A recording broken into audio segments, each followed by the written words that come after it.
Hey guys welcome back to my channel tech with Ankit. तो आजकेर thumbnail দেখে তোমরা আশা করি বুঝেই গেছো আজকে কি টপিক নিয়ে আলোচনা করতে চলেছি।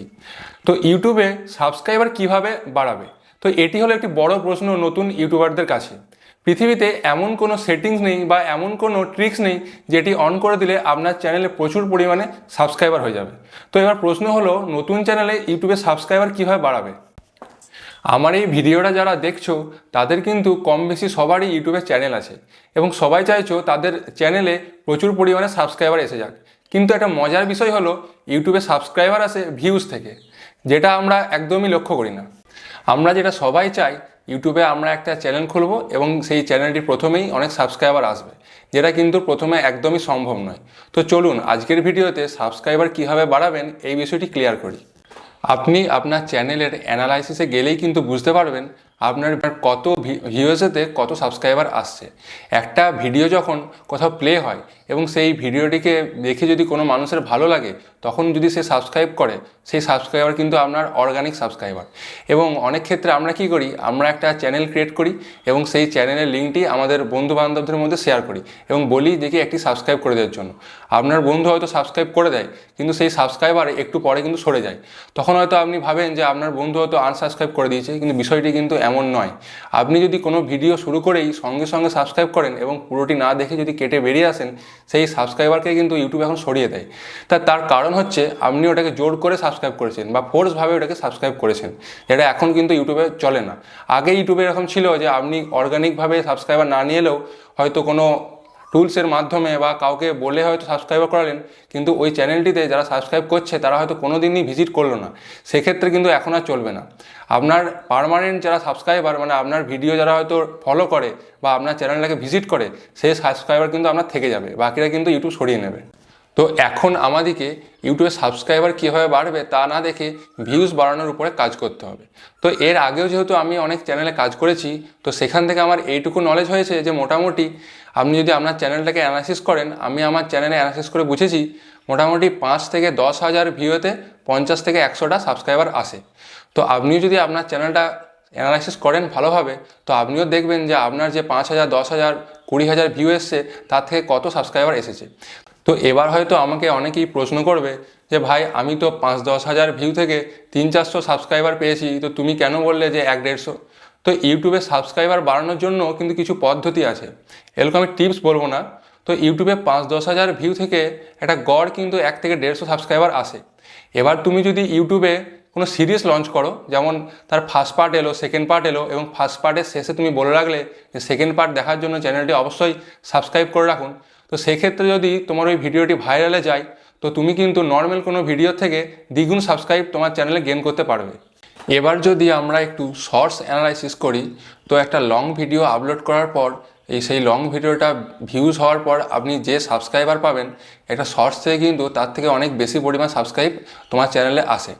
এছাড়াও একটা লং ভিডিওতে 5,000 ভিউ আনতে যে পরিমাণ খাটতে হয় একটা ইউটিউবারকে, শর্ট ভিডিওতে কিন্তু 5,000, 10,000, 20,000 ভিউ খুব সহজেই চলে আসে। সেক্ষেত্রে কিন্তু আপনার চ্যানেলের সাবস্ক্রাইবার দ্বিগুণ বাড়ে। তো এবার মূল কথা হলো, তোমার চ্যানেলে যদি তুমি সাবস্ক্রাইবার বাড়াতে যাও তার জন্য কিন্তু তোমাকে ভিউজ বাড়াতেই হবে। তো এবার ভিউজ কিন্তু দুভাবে আসে, একটা হচ্ছে লং ক্যাটাগরির ভিডিও থেকে, একটা শর্ট ক্যাটাগরির ভিডিও থেকে। তো তুমি যদি লং ক্যাটাগরির ভিডিও বানাও এবং সেই চ্যানেলে যদি তুমি শর্টস আপলোড করো, সেক্ষেত্রে কিন্তু তুমি লং ভিডিওর মতো ভিউজ পাবে না। এবং তুমি যদি শর্টস ক্রিয়েটার হও এবং সেখানে যদি তুমি লং ভিডিও আপলোড করো, তুমি কিন্তু শর্টসের মতো ভিউ পাবে না। তো এক্ষেত্রে মিক্স ক্যাটাগরি হয়ে গেলে চ্যানেলের রেজাল্ট ভালো হয় না। এটা কিন্তু কোথাও লেখা নেই, কিন্তু রেজাল্ট দেখে এটাই বোঝা যায়। তুমি যদি লং ভিডিওতে শর্টস আপলোড করার খুবই ইচ্ছা থাকে, তুমি সেই চ্যানেলে না করে তুমি একটি অন্য চ্যানেল করতে পারো একই টপিকের, সেক্ষেত্রে কিন্তু তোমার গ্রোথ ভালো হবে। তো মূল বিষয় হলো তোমাকে সাবস্ক্রাইবার বাড়াতে গেলে কিন্তু ভিউজের উপর নজর রাখতেই হবে, ভিউজ না বাড়লে কিন্তু সাবস্ক্রাইবার বাড়বে না। তো মূল বিষয় হলো চ্যানেলে সাবস্ক্রাইবার বাড়ানোর জন্য ভিউজ আনতেই হবে, তো সেটা লং ভিডিও থেকেই হোক, শর্টস ভিডিও থেকেই হোক, সাবস্ক্রাইবার বাড়ানোর জন্য কিন্তু ভিউজের দিকে নজর রাখতেই হবে। ধরো একটা ফানি ভিডিও তুমি ইউটিউবে আপলোড করলে এবং আরেকটি এমন ভিডিও আপলোড করলে যেটাতে কোনো কোয়ালিটি নেই। এখন তুমি যদি ওই দুটো ভিডিওতে গুগল অ্যাডস থেকে ওই দুটি ভিডিওকে বুস্ট করো। হ্যাঁ, আমি আবারও বলছি, ওই ফানি ভিডিওটি এবং যে ভিডিওটিতে একটুও কোয়ালিটি নেই, ফানি ভিডিওটি অবশ্যই আপনার কোয়ালিটিফুল হতে হবে। ওই ফানি ভিডিওটি এবং ওই কোয়ালিটি লেস যে ভিডিও, ওই দুটি ভিডিওতে যদি আপনি গুগল অ্যাডস রান করান এবং ওই দুটি ভিডিও থেকে যদি আপনার 5,000 করে ভিউ আসে, ওই 5,000 ভিউ থেকে আপনি লক্ষ্য করবেন ওই সেম অ্যামাউন্টের সাবস্ক্রাইবার কিন্তু আপনার ওই দুটি ভিডিওতেই আসছে। ধরুন গুগল অ্যাডস থেকে রান করানোর পরে আপনি ওই ফানি ভিডিওটিতে যদি 5,000 ভিউ এসছে এবং ওই যে ভিডিওটিতে কোয়ালিটি লেস ওই ভিডিওতেও যদি আপনার 5,000 ভিউ আসে, আপনি লক্ষ্য করবেন যে মোটামুটি একটা গড়ে কিন্তু একই সাবস্ক্রাইবার আপনার চ্যানেলে এসছে। হ্যাঁ, একটু বেশি কম হয়তো হতে পারে, কিন্তু আহামরি খুব একটা কম হবে না। গুগল অ্যাডস থেকে বুস্ট করার পরে যদি আপনার ওই ফানি ভিডিওতে 5,000 ভিউজ আসে এবং সেখান থেকে যদি তুমি 1 থেকে 150 সাবস্ক্রাইবার পাও এবং ওই কোয়ালিটি লেস ভিডিওটিতেও যদি গুগল অ্যাডস রান করানোর পরে, মানে আপনি গুগল অ্যাডস ছাড়াও যদি অন্য কোথা থেকেও আনেন, আপনাকে কিন্তু ভিডিওটি শেয়ার করা চলবে না। হয়তো ন্যাচারালি, যেটা বলতে চাইছি, ন্যাচারালি যদি আপনার ওই কোয়ালিটি লেস ভিডিওটিতে 5,000 ভিউজ আসে, তো সেখানেও কিন্তু আপনি 1 থেকে 150 সাবস্ক্রাইবার পেয়ে যাবেন। তো এবার প্রশ্ন হলো, সাবস্ক্রাইবার বাড়ানোর জন্য কী করণীয়? তো তুমি যদি অল্প দিনের মধ্যেই প্রচুর সাবস্ক্রাইবার বাড়াতে যাও, তাহলে কিন্তু তোমাকে শর্টস ভিডিও আপলোড করতে হবে।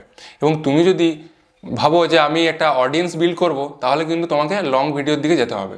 তো লং ভিডিওর ক্ষেত্রে কী হয়, তোমার সাবস্ক্রাইবার অনেক আস্তে আস্তে বাড়ে, তোমার ভিউজ কম আসে, কিন্তু একটা সময় পরে তোমার ওই চ্যানেলটি কিন্তু বড় জায়গায় যায়। মানে তুমি যখন ভিডিও আপলোড করবে, তোমার অডিয়েন্সে কিন্তু সেটা ওয়াচ করবে। এবং শর্টসের ক্ষেত্রে কী হয়, শর্টসের চ্যানেলে তুমি যদি লং ভিডিও আপলোড করো, সেটার নোটিফিকেশান হয়তো তোমার সাবস্ক্রাইবারের কাছে যায় না, বা গেলেও হয়তো তারা দেখে না সেটা। তো এবার তুমি ডিসাইড করো তুমি কী করবে, সাবস্ক্রাইবারের পেছনে ছুটবে নাকি এটা অডিয়েন্স বিল্ড করার পেছনে ছুটবে। তো তোমরা যারা ইউটিউবে সাবস্ক্রাইবার কেনার কথা ভাবছিলে বা বিভিন্ন ট্রিক্স বা টিপস লাগিয়ে ইউটিউবে সাবস্ক্রাইবার বাড়ানোর কথা ভাবছিলে, তো আশা করছি এই ভিডিওটা দেখে তারা এইটুকু তো বুঝবে যে এইসব করে কিছু হয় না। চ্যানেলে তাড়াতাড়ি সাবস্ক্রাইবার বানাতে গেলে আপনাকে শর্টস আপলোড করতে হবে। এবং তুমি যদি চাও যে একটা ভালো অডিয়েন্স বেস ক্রিয়েট করবো, একটা কমিউনিটি ক্রিয়েট করবো, তাহলে কিন্তু তোমাকে লং ভিডিওর জন্য কাজ করে যেতে হবে। তো আজকের ভিডিওটা ছিল এই পর্যন্তই। তো ভিডিওটা দেখে যদি একটু হেল্পফুল মনে হয়, তো একটা লাইক কমেন্ট অবশ্যই করবেন, এবং চ্যানেলে যারা নতুন আসছেন একটা সাবস্ক্রাইব করবেন, এবং সবার প্রথমে নেক্সট ভিডিওর নোটিফিকেশন পাওয়ার জন্য চ্যানেলের পাশে থাকা বেল আইকনটি প্রেস করে রাখবেন। দেখা হচ্ছে কালকে নতুন এক টপিকের সঙ্গে। Thank you.